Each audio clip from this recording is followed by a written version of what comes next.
The level of debt taken on by corporations is unprecedented in America. Because of the collapse in 2008, as I hope most of you know, the Federal Reserve brought the interest rates down to near zero, and for some periods of time, actually below zero. Below zero means that the government pays banks to borrow from the government. You borrow $1,000 and you give back less than that at the end of the year. That's how desperate they were to keep the economy going. But if you make borrowed money cheap like that, every capitalist who dreams that this latest project will work, that this latest investment will work, even when it's not looking good, borrows free money to try to make it work. That's what they did.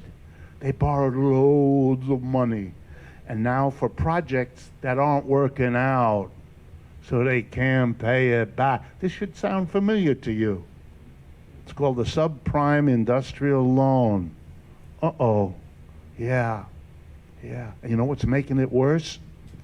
Capitalists are always nervous. In the nature of capitalism, you got to invest now, hire workers, build a factory, but you won't see the output for a year or 2 or 3, which means you've got to commit money now for something that's uncertain, the future. Nobody knows what the future is going to be. Uncertainty is a very dangerous thing in capitalism. Why? Because all of us depend on what a tiny minority decide to do. Will they invest or won't they? By the way, another footnote about democracy. 200 corporations make a decision not to invest. We all have a recession. We don't have anything to say about it. They make the decision, we live with the results. What is our power over that decision? Zilch. Again, if I had time, the national anthem. But I won't, because we don't have the time. So uncertainty breeds hesitance to invest. Terrible. You know what's causing a lot of uncertainty now? Mr. Trump's trade wars. We have no idea. What are the Chinese going to do? What are they already going to do? What are the other countries going to do? What are the Europeans going to do? What are the Canadians and Mexicans going to do? Everybody's going to retaliate. The idea we're all going to lie down and do what the United States wants. Only Fox News reasons like that. The world does not work like that. Doesn't have to and will not. That uncertainty is making the already difficult problem worse. This is a capitalism that has also taken a remarkable step that ought to offend all of you. I don't know how many of you know. Germany, the most successful capitalist story since the great crash of 2008. Germany, last year, made all tuition at all colleges in the country free, zero. Not just for German citizens, for everybody. You can go to Germany, there'll be no tuition. The United States, in contrast, is loading up a generation of young people with a level of debt that they know they can never pay. That's crazy. We are not a crazy people, but we're acting crazy, and that's a clue. Every economist I know, left-winger or right-winger, says the future of the American economy depends on the quality and the quantity of the young people going to college. That's our trained labor force. Overwhelmingly, in case you're not familiar with it, 3/4 of our college graduates come out of public school, not private school, public school. We are savaging our public school. Every state in the union is cutting the money, and you're all loading up on debt. So you can't dare take a course you might love to because you know your debts. You got to get a job quick and get some money and start paying it down. What kind of life is this? Is this necessary? No. There are 8 countries in Europe doing what Germany is doing. What's the matter with this country? Why do you permit it? Why do you permit this? It's loading you up with a debt for the rest of your life and promises to punish you if you don't pay on time. You couldn't do this in Europe. The streets would not be yours anymore if you did. What's going on? Smart people, the American people, cutting their own educational programs left and right.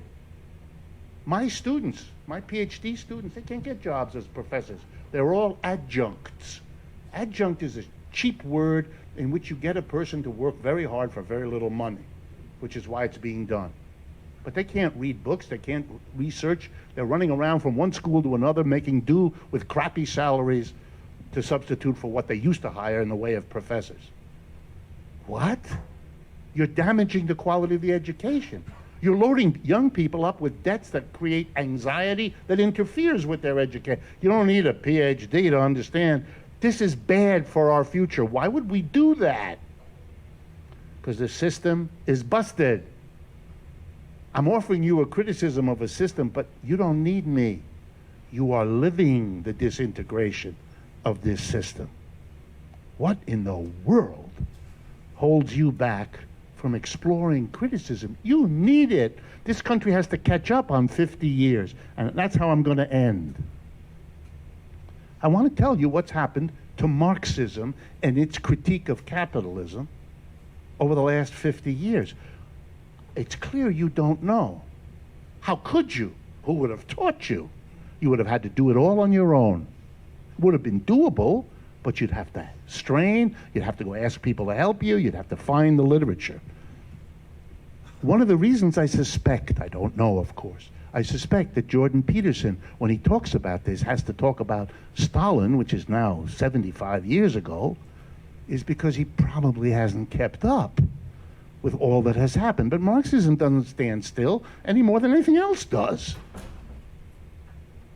So here's how the Marxist critique of capitalism went over its 150, 200 years, just to catch you up and maybe tantalize you a bit. Marx writes that capitalism is a betrayal. That's where I got the idea.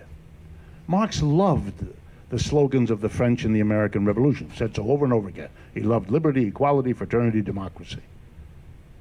But he came about 50 years after the French and American revolutions, 50 years after the founders of modern economics, Adam Smith and David Ricardo, and he said, look, I'm here 50 years later, so capitalism has settled in. They were celebrating it when it was just coming, but I'm here after it's had a good 50 years.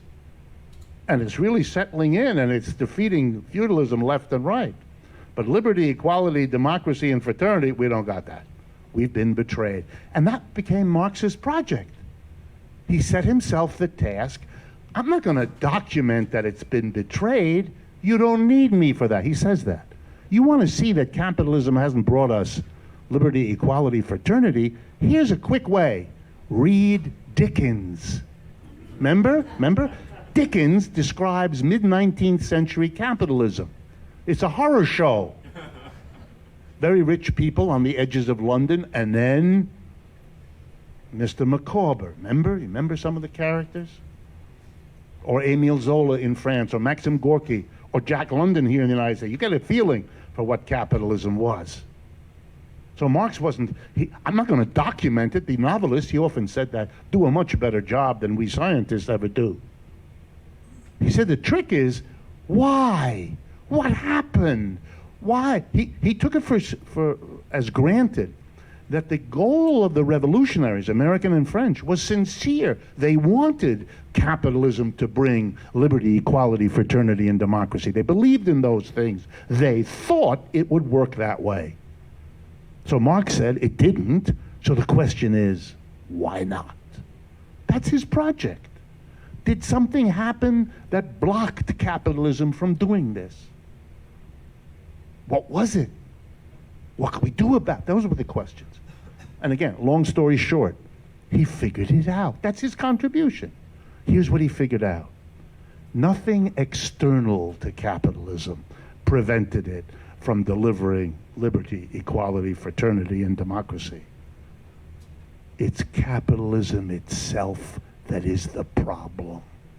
Built into it are the mechanisms that preclude liberty, equality, fraternity, and democracy. So that if you want those things, here comes the punchline, you got to get rid of capitalism. Come on, you already know this. Somewhere you all know it.